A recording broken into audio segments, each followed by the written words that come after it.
ورسوله. قال الله تبارك وتعالى في القرآن المجيد والفرقان الحميد. أعوذ بالله من الشيطان الرجيم. بسم الله الرحمن الرحيم. إن الصلاة تنهى عن الفحشاء والمنكر. صدق الله العظيم وصدق رسوله النبي الأمين الكريم. ونحن على ذلك لمن الشاهدين والشاكرين والذاكرين والصابرين والحمد لله رب العالمين. قال الله تبارك وتعالى في شأن حبيبه المصطفى ورسوله المجتبى صلى الله تعالى عليه وسلم. إن الله وملائكته يصلون على النبي يا أيها الذين آمنوا صلوا عليه وسلموا تسليما. اللهم صل على سيدنا شفيعنا مولانا محمد كما تحب وترضى بأن تصلي عليه صلى الله تعالى عليه وسلم. نبی اور آل نبی پر پھر ایک مرتبہ آواز بلند درود پاک پڑھیں. اللہم صلی علی سیدنا شفیعنا مولانا محمد معد الجود والکرم منبع العلم والحلم والحکم وآلہ واصحابہ وبارک وسلم. صلاۃ و سلاما علیک یا رسول اللہ صلی اللہ تعالی علیک وعلی آلک واصحابک وازواجک وذریاتک واہل بیتک اجمعین. سبحان ربک رب العزة عما یصفون وسلام علی المرسلین والحمد للہ رب العالمین. الحمدللہ، اللہ رب العزت کا بے پناہ شکر احسان عظیم ہے کہ اللہ رب العالمین نے ہمارا آپ کو اپنی تمام پیدا کردہ مخلوقات میں انسان بنا کر پیدا فرمایا، ساتھ ہی ساتھ اشرف المخلوقات کے درجے سے سرفراز فرمایا. نبی مکرم، رسول محتشم، صاحب لولاک، باعث تخلیق کائنات، فقر موجودات، تاجدار مدینہ حضرت محمد مصطفیٰ احمد مجتبی صلی اللہ تعالی علیہ وسلم کی امت بابرکت میں پیدا ہونے کا اعزاز بخشا. معزز سامعین محترم، اللہ پاک نے قرآن مقدس کو اپنے نبی پاک صلی اللہ تعالی علیہ وسلم پر نازل فرمایا، جو تمام مومنوں کے لیے ہدایت ہے، اور قرآن مقدس مومنین کے لیے شفا بھی ہے. قرآن مقدس مومنین کے لیے راہ راست پر لانے والا کلام خدا کا لم یزل جو اٹل فیصلہ ہے. اس قرآن مقدس میں اللہ رب العالمین ارشاد فرما رہا ہے، ان الصلاۃ تنہی عن الفحشاء والمنکر. بے شک نماز بے حیائی اور بری باتوں سے روکتی ہے. تو سامعین محترم، اس آیت مبارکہ سے معلوم یہ ہو رہا ہے کہ بندہ نمازی ہوگا تو خدا کے قریب ہوگا، کیونکہ نماز کے متعلق بتایا جاتا ہے کہ مسلمان اور غیر مسلمان کے درمیان اگر کوئی چیز فرق کرنے والی ہے تو وہ صرف نماز ہے. کیونکہ غیر مومن قرآن پڑھتا ہے. کئی سے ریسرچ اسکالرس ہوتے ہیں، وہ قرآن کو پڑھتے ہیں، قرآن کی تفسیروں کو پڑھتے ہیں، قرآن کے ترجمے کو پڑھتے ہیں، کیونکہ اسلامک اسٹڈیز بھی ایک شعبہ ہے یونیورسٹیز میں. اسی طرح روزہ ہے، روزے کے لیے بھی کچھ حد تک وہ لوگ اس کو اختیار کر سکتے ہیں. زکوٰۃ ہے، حج ہے، ان اعمال کے اعتبار سے، یعنی کہ انہوں نے جن اعمال کو بھی اختیار کیا قرآن کو فالو کرتے ہوئے، مسلمان اسلام اور اسلام کے قانون کو فالو کرتے ہوئے اپنے اپنے طور پر وہ ادا کر رہے ہیں. جیسے خیر ان کے مذاہب پر مجھے بات کرنا نہیں ہے، لیکن آپ کو بتاتا چلوں کہ جیسے ہمارے پاس کسی کے انتقال پر فاتحہ سیوم یعنی زیارت، دہم، چہلم، برسی جو کرتے ہیں نا، اسی اعتبار سے یہ اپنے کلچر کے طور طریقے کے اعتبار سے وہ بھی اپنے مرنے والوں کے نام پر اس طرح کے کچھ اعمال کرتے ہیں. لیکن نماز ایک ایسی عبادت ہے جو اس کا ایکشن تو کر سکتے ہیں ایکٹنگ تو کر سکتے ہیں لیکن پریکٹیکلی طور پر نماز کو پڑھ نہیں سکتے۔ اس لیے اللہ پاک نے فرما دیا مسلمان اور غیر مسلمان کے درمیان اگر کسی چیز کا فرق ہے تو وہ نماز ہے۔ اور نماز کے متعلق آپ یہ بات ذہن میں رکھ لیں، جیسے آپ کے پاس مال جمع ہو، سال گزرے تو اس پر زکوٰۃ ہے، آپ کے کمائے ہوئے مال سے اس میں سے کچھ خیرات کرنا ہے، جیسے آپ نے رمضان شریف میں کیا۔ اسی طرح جب انسان بالغ ہو جاتا ہے، بشعور ہے، مجنون دیوانہ پاگل نہیں ہے، تو اس پر رمضان المبارک کے روزے فرض ہیں، تو وہاں پر کیا آپ کو بھوکا پیاسا رہنا پڑتا ہے دن بھر۔ اس کے بعد آتی ہے باری حج کی۔ حج کے لیے کیا حکم ہے آپ کو کہ جو صاحب استطاعت ہے اپنی تمام تر ذمہ داریاں ختم کر لے تو پھر اس کو حج کرنا ہے۔ حج کے لیے آپ کو کم سے کم 35 سے 40 دن ہوتے ہیں، اپنے گھر بار کو چھوڑ کر جانا ہوتا ہے، وہاں پر بھی اپنا روپیہ خرچ ہوتا ہے، لیکن نماز نہ آپ کو بھوکے رہ کر پڑھنا ہے، نہ پیاسے رہ کر پڑھنا ہے، نہ خیرات کرنا ہے، نہ ہی پیسہ خرچ کرنا ہے۔ تو اس لیے نماز کے پابند ہو جائیے۔ قرآن خود کہہ رہا ہے، علماء سے مشائخ نظام سے سنتے ہیں مگر ایزی لیتے ہیں، کم سے کم اب تو قرآن کو فالو کر لیجئے۔ کسی پر میں طنز نہیں کر رہا ہوں، کون پڑھ رہے ہیں کون نہیں پڑھ رہے ہیں یہ اپنی جگہ ہم بہتر جانتے ہیں، کوئی آنے میں تاخیر ہوتی ہے اپنی جگہ ہے، لیکن کسی پر میں یہ طنز نہیں کرتا کہ نماز نہیں پڑھتے۔ بس نماز پڑھیے، چونکہ خدا کا قرب حاصل ہوتا ہے نماز سے۔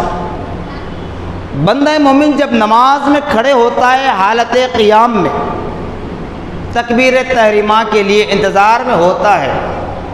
آپ کو میں نے شاید اس سے پہلے بتا دیا تکبیر تحریمہ کیا ہے۔ اللہ اکبر وہی تکبیر ہے جو آپ رکوع میں جاتے وقت کہتے ہیں، وہی اللہ اکبر کی تکبیر ہے جو سجدے میں جاتے وقت، سجدے سے اڑتے وقت، قاعدے میں بیٹھتے وقت، قاعدے سے اڑتے وقت، جلسے میں بیٹھتے وقت، جلسے سے اڑتے وقت، ہر وقت یہی کہتے ہیں۔ لیکن جو پہلی تکبیر ہوتی ہے اس کو کہتے ہیں تکبیر تحریمہ، احتراماً خدائے پاک کو گواہ بنا کر کہہ رہے ہیں، نیت کرتے ہیں نا۔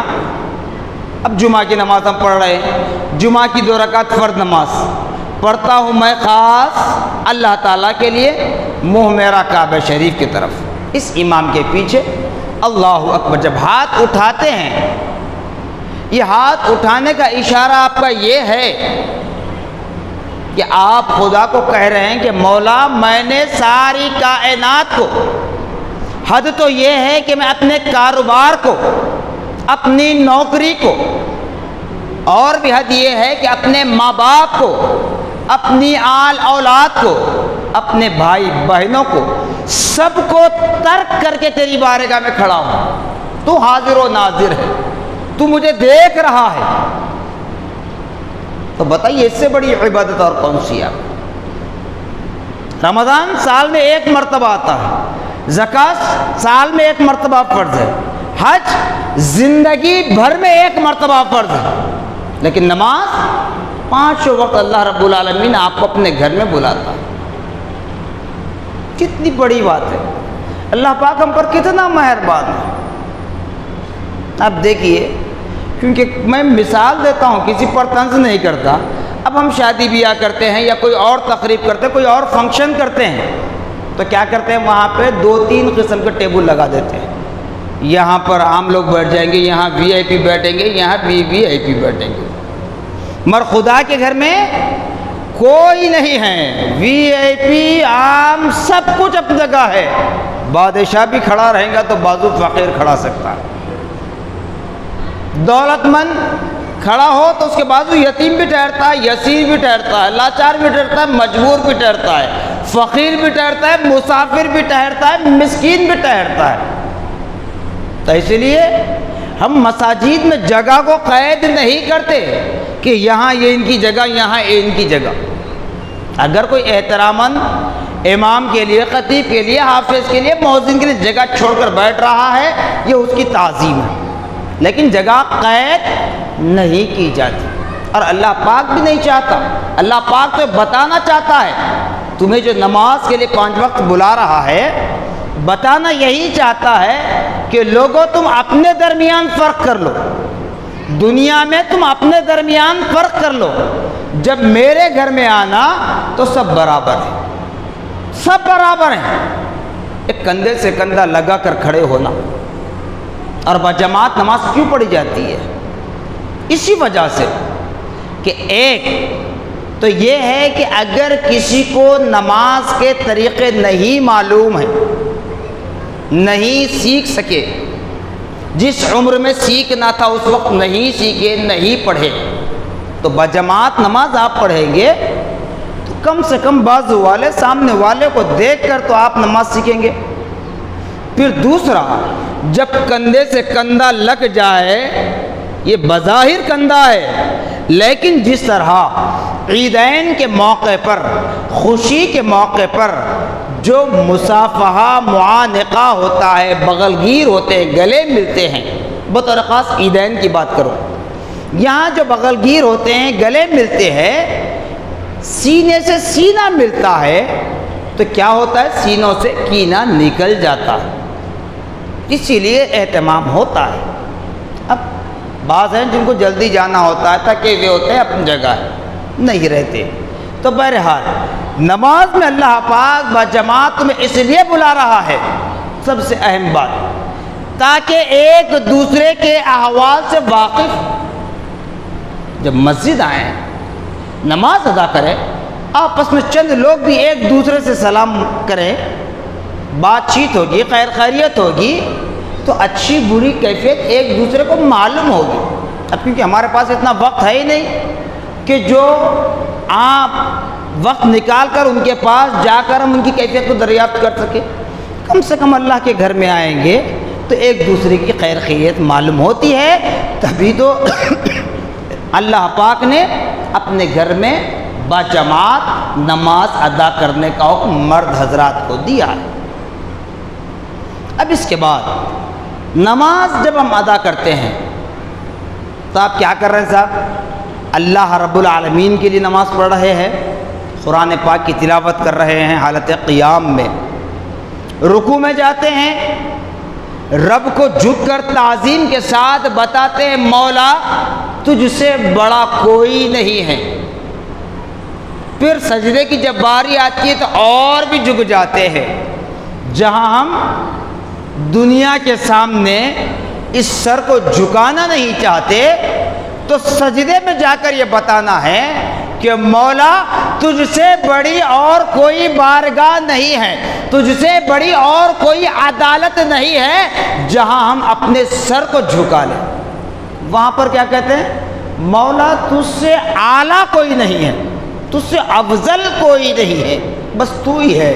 لیکن رب فرماتا ہے بندے جتنی دیر تیرا سر سجدے میں جھکا رہے گا اتنی دیر تک تسبیح پڑھتا رہے گا۔ کیا پڑھتے ہیں؟ سبحان ربی الاعلیٰ، مولا تیری ذات اعلیٰ ہے، تیری ذات افضل ہے، تو سب سے بڑا فیصل ہے۔ ایک تو رب کی بارگاہ میں سجدہ ہو رہا ہے، دوسرا انسان جو زمین پر اکڑ کر چلتا ہے اپنی طاقت کو لے کر، اپنی خوبصورتی کو لے کر، اپنے مال و متاع کو لے کر، اپنے ہنر کو لے کر، اپنے علم کو لے کر، کسی کیٹیگری سے اگر دیکھ لیں، جہاں انسان تن کر چلتا ہے جب سجدے میں جاتا ہے، اس لیے ہمارے بزرگان دین اسلاف کا طریقہ کار تھا کہ وہ سجدوں کو لمبا لمبا لے جاتے تھے، طویل کرتے تھے۔ کیوں طویل کرتے تھے؟ تو پتہ یہی چلتا ہے کہ وہ اپنے آپ کو رب کی بارگاہ میں عاجز و انکسار بنانا چاہتے تھے، عاجزی و انکساری والا بنانا چاہتے تھے۔ جہاں آج ہم نفس کے غلام ہیں، ہمارے اسلاف نے نفس کو اپنا غلام بنایا تھا۔ ہمارا دل چاہتا ہے، ہماری طبیعت چاہتی ہے کہ فوراً ہم نماز پڑھ کر چلے جائیں، فوراً نماز ہو جائے، امام صاحب کی قرات کم ہو جائے، نماز کم ہو جائے تاکہ ہم باہر نکل جائیں۔ تو نفس شیطان کا بھائی ہے، نفس ہمارا ہے، ہمارے دل میں ہے، لیکن وہی نفس شیطان کا بھائی ہے۔ شیطان وہیں پر اپنا گھر بناتا ہے۔ من شر وسواس الخناس، اللہ پاک نے سورہ ناس میں فرمایا شیطان انسان کا کھلم کھلا دشمن ہے جو وسوسہ ڈالتا ہے تمہارے دلوں پر۔ اس لیے ایمان والو، تم اپنے دلوں میں اللہ اور اس کے رسول کا مسکن بنا لو تاکہ شیطان کو جگہ نہ ملنی پائے۔ جب ہم 5 وقتہ نمازی ہو جائیں تو پھر آزما کر دیکھ لیں، نہ شیطان ہمارے قریب آتا ہے، نہ شیطان کا کوئی عمل ہمارے قریب آتا ہے۔ کیونکہ جو 5 وقتہ نمازی ہوتا ہے وہ خدا کے قریب ہوتا چلا جاتا ہے۔ کیسے قریب ہوتا ہے صاحب؟ اللہ تبارک و تعالیٰ فرما رہا ہے، جب بندہ نماز کے ذریعے، سجدوں کے ذریعے مجھ کو راضی کرنا چاہتا ہے، وہ ایک قدم میری بارگاہ کی طرف بڑھاتا ہے تو 10 قدم میں اس کے قریب ہو جاتا ہوں، دوسرا قدم آگے بڑھاتا ہے اور بھی 10 قدم اس کے قریب ہو جاتا ہوں۔ اب معلوم کیا ہو رہا ہے؟ جتنا ہم 5 وقتہ نمازی بن جائیں گے اتنا ہمارا دل پاک و صاف ہوگا، جتنے ہم نمازی پکے نمازی بن جائیں گے اتنا ہی ہمارا ذہن گناہوں سے پاک رہے گا۔ صرف اتنا ہی نہیں بلکہ جب ہم 5 وقتہ نمازی بن جائیں گے، سچے اور پکے نمازی بن جائیں گے تو ہماری زبان بھی جھوٹ نہیں بولے گی۔ کیوں نہیں بولے گی صاحب؟ مثال میری ہی دوں گا، کیونکہ اگر کسی کے اوپر کہوں تو کوئی اپنے اوپر غلط مثال لے لیتے ہیں۔ اب میں کھڑا ہوں آپ کے سامنے کچھ کہنے کے لیے، اگرچہ کہ میں اس قابل نہیں ہوں، یقیناً میں اس قابل نہیں ہوں، لیکن جو حلیہ میرا بنا ہوا ہے، اگر میں کچھ غلط بات کہہ دوں تو آپ کیا کہیں گے؟ مولانا آپ عالم ہیں، عالم رہ کر جھوٹ بولتے، عالم رہ کر آپ جھوٹ بول رہے ہیں، بولیں گے نا؟ تو ایسے ہی جب ہم 5 وقتہ نمازی بن جائیں گے، اگر شیطان ہمارے دل پر غالب آ کر ہمارے دلوں میں وسوسہ ڈال کر ہم سے جھوٹ کہلوانا چاہتا ہے تو ہمارا بھائی پکڑ کر بولے گا، ارے بھائی ابھی تو نماز پڑھ کر آ رہا ہے اور جھوٹ بھی بولے گا۔ تو کیا ہوگا؟ آہستہ آہستہ ہماری زبانوں سے جھوٹ ختم ہو جائے گی۔ اسی طرح غیبت، جھوٹ کے لیے گناہ کیا بتایا گیا، وعید کیا بتائی نبی نے؟ الکذب ینقض الرزق۔ لمبی باتیں نہیں، شارٹ آپ کو بتا دیتا ہوں۔ جھوٹ رزق کو گھٹا دیتا ہے۔ ہم کیا سمجھتے ہیں؟ ہم پیٹ بھر کر کھا رہے ہیں، ہم پیٹ بھر کر کھا رہے ہیں، اتنا کھا رہے ہیں کہ پھر بھی کم پڑ رہا ہے کھانا، بچ بھی جا رہا ہے، لیکن رزق کہاں گھٹ رہا ہے ہم یہ نہیں جانتے۔ آگے کی زندگی میں جو رزق ملنے والا ہے، جو خدا کی نعمتیں ملنے والی ہیں، وہ نعمتیں ہم سے محروم ہو جاتی ہیں، وہ ہم کو ملنے نہیں پاتی۔ تو جھوٹ یہاں رزق کو گھٹا دیتا ہے۔ اس کے بعد زبان سے ایک اور چیز ہوتی ہے غیبت، پیٹھ پیچھے کسی کی برائی کرنا، چاہے ماں ہو، باپ ہو، بھائی ہو، بہن ہو۔ کیوں؟ کبھی ہوتا ہے جب 4 بچے ہیں، 6 بچے ہیں گھر میں، تو ماں باپ کسی کو کچھ زیادہ چاہتے ہیں، تو اس کا مطلب یہ نہیں کہ ہمیشہ تمہیں سے محبت کرے، تمہیں سے پیار لاڑ کرے۔ کبھی چھوٹے بھائی سے کرتا ہے، کبھی بڑے بھائی سے، کبھی منجلے بھائی سے، کبھی تیسرے سے، ہوتا ہے کبھی۔ تو اس وقت بھی اگر ہم ماں باپ کے اس لاڑ و پیار کے خلاف بھی اگر کہیں گے تو وہ بھی غیبت ہے۔ بڑا بھائی ہے، اگر سیکنڈ بھائی کوئی محبت کرے، چھوٹے بھائی کو نہ کرے، چھوٹا بھائی بھی اگر اس کے خلاف بولے تو وہ بھی غیبت ہے۔ کیوں؟ اسلام یہ کہتا ہے چاہے گھر کا معاملہ ہو، چاہے دین کا معاملہ ہو، چاہے اسلام کا معاملہ ہو، اگر کوئی بات تمہیں تکلیف دہ ہو، تکلیف پہنچا رہی ہو، تو سب سے پہلے اپنے اعمال پر نظر ڈال لیں، اپنے اعمال کو دیکھ لیں۔ کیا میں نے باپ کے پورے حقوق ادا کیے؟ کیا میں نے ماں کے پورے حقوق ادا کیے؟ کیا میں نے بڑے بھائی بڑی بہن کے حقوق ادا کیے؟ میں نے چھوٹے بھائی بہنوں کے حقوق ادا کیے؟ اس کو دیکھ لیں۔ اس کے بعد اگر حقوق ادا نہیں کیے تو غلطی ہماری، فالٹ ہمارا، سمجھنے میں غلط فہمی ہوتی ہے جی۔ اگر حقوق ادا کرنے پر بھی ہمارے پیار و محبت میں کمی آ جائے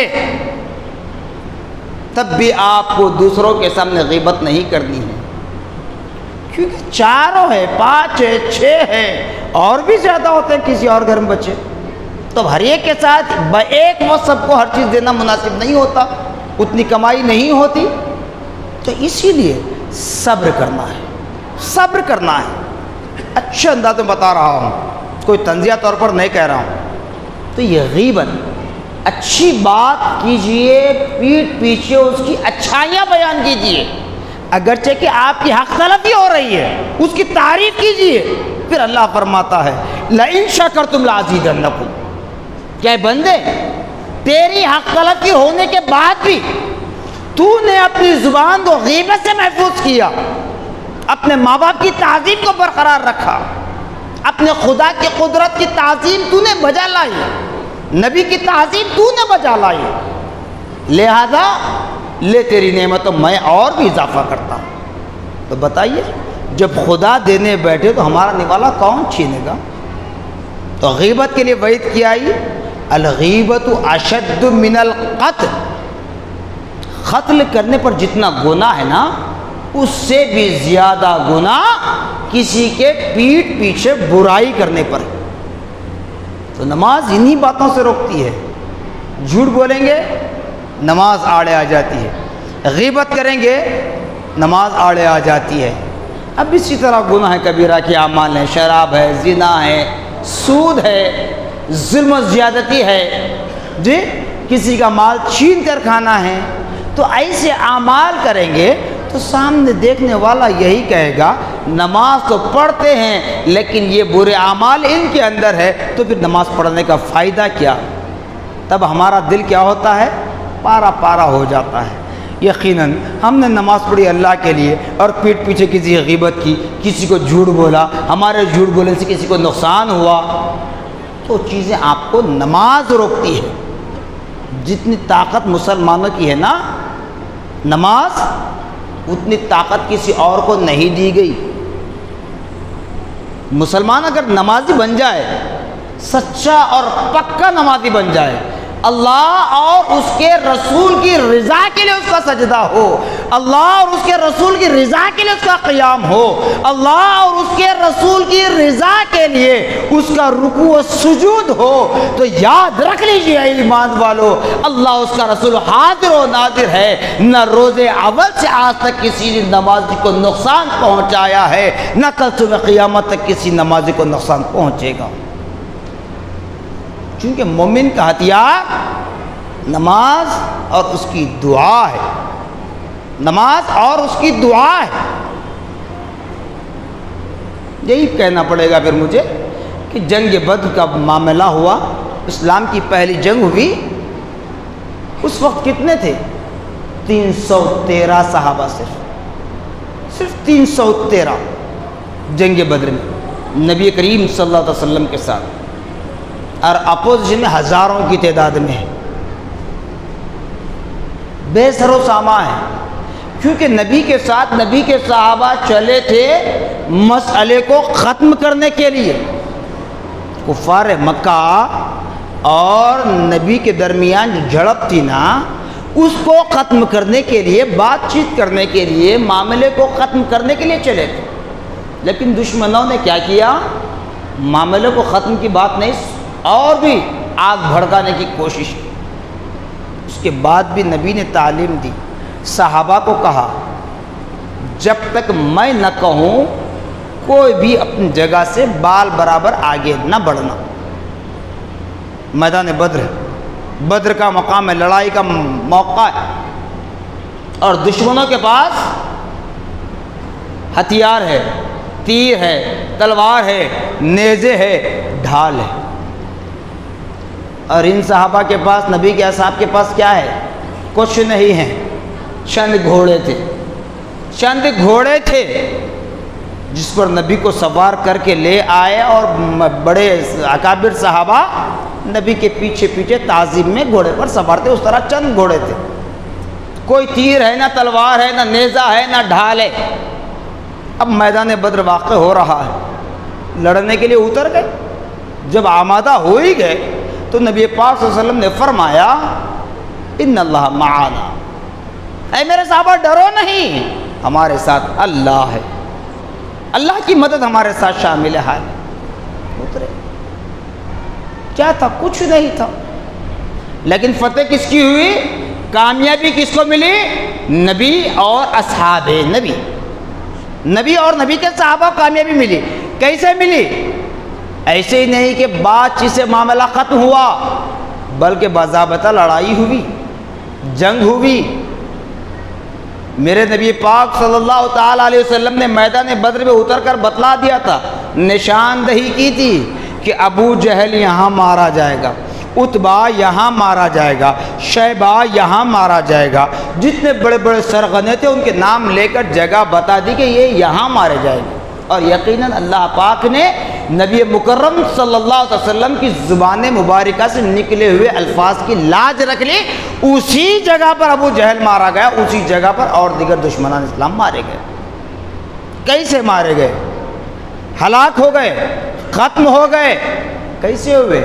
نہ تیر ہے، نہ تلوار ہے، تو بس ان اصحاب نبی کے پاس کچھ تھا تو وہ خدا کو پیش نظر رکھے ہوئے تھے، نبی کی محبت دل میں بسائے ہوئے تھے، اور درخت کی لکڑیوں کو توڑ کر میدان بدر میں اتر گئے تھے۔ نماز اور دعا مومن کا ہتھیار ہے۔ لکڑی لے کر اگر ماریں کسی کو کیا ہوگا؟ ہو لائے گی نا بھائی، اور زیادہ سخت پڑے گا مار، بس تھوڑا سی چمڑی پھٹ جائے گی، اتنا ہی نا، خون تو نہیں بہتا۔ لیکن یہ گردنیں جدا ہو گئی، گردنیں جدا ہو گئی، کیوں؟ خدا پیش نظر، نبی دل میں۔ اس لیے آج ہم نوجوانوں کو ضرورت ہے کہ ہم میدان بدر کے واقعات کو پڑھیں، سنیں، اور اصحاب بدر کی کیفیت کو اپنے اندر پیدا کریں۔ یہ معاملات ہوتے رہیں گے، جو کسی اور ریاستوں میں جو فتنے فساد ہو رہے ہیں یہ ہوتے رہیں گے، لیکن جب ہم سچے اور پکے نمازی بن جائیں گے تو یہ تمام بیماریاں، برائیاں، بدکاریاں، بدفعلیاں ہمارے اندر سے نکل جائیں گی۔ جب ہم خدا کے ہو جائیں گے، خدا ہمارا ہو جائے گا، تو وہی ہمارا حامی، مددگار اور ہماری مدد کرنے والا ہو جائے گا۔ جزاکم اللہ خیرا جزا، وآخر دعوانا الحمدللہ رب العالمین۔ سنت ادا فرمائیں۔